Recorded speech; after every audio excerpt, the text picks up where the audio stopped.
Well, hello everyone and welcome to yet another Discussions with Dolf. Today I'm in the town of Paradise Valley, which is part of the big metropolis of Phoenix, Arizona.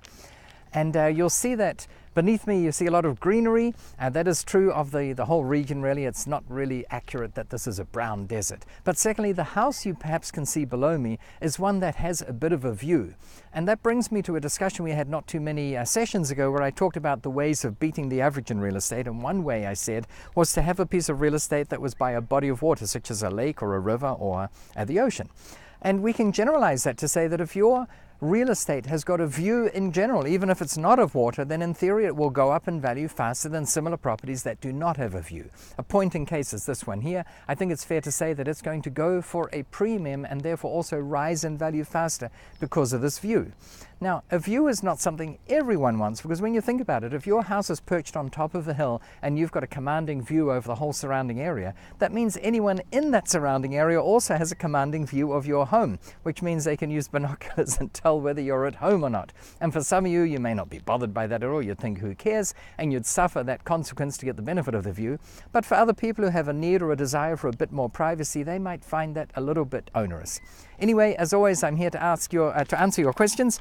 And the question I have today comes from Michael Carmichael out of Lubbock, Texas. And he says, Dolf, right now property values are at a bit of a high. In fact, they're a bit higher than they were just before the previous drop-off. Therefore, should I sell my property now that it's reached this high and there's a lot of talk of the market going down, or should I hang on to it for the long term? And really the answer to that question is it depends what your long-term intentions are. For me, I am a long-term investor. I'm not investing in real estate for 6 months and then we're going to switch to something else. No, I'm in it for the long haul. I used to say that the exit strategy was death, but now you can even go beyond that, and your exit strategy can be to bequeath the property to someone. So if you have a long-term attitude, and it doesn't have to be quite that radical, but even if it's for the long term of 10 years, then I would not be in favor of saying, well, if we think the markets might go down, let's sell, and then if we're wrong and the markets turn around, or even if we were right and the markets turn around again and they go up, then let's buy it back, because then you become a net trader of properties trying to work the cycles. And when you're working the cycles, you'll notice a number of things. Firstly, you pay fees and costs every time you transact a property. And secondly, if you do sell at a profit, in most jurisdictions, you pay what's called a capital gains tax. And if you've been claiming depreciation, not possible in all jurisdictions, but in those that you have to pay what's called depreciation recapture tax, or in some parts of the world it's called depreciation recovered tax. So you're paying all these fees and you're having to time the market. And you can never go on a 6-month cruise and just leave all the titles to your properties in the bottom drawer of your bedroom wardrobe closet, thinking that when you come back things will be better, because now you're having to figure out, should you buy or should you sell every day of the year.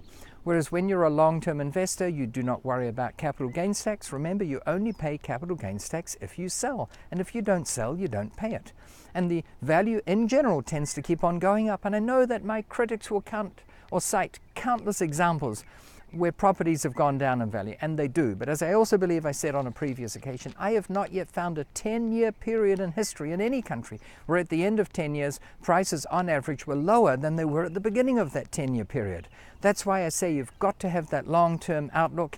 I don't know if your investment properties are in Lubbock, Texas, Michael, but if they are, then I would say hang on to them for the long haul. Texas, in fact, is going through a sensational resurgence of interest. There are people moving to Texas from other parts of the country and indeed other parts of the world for a number of valid reasons.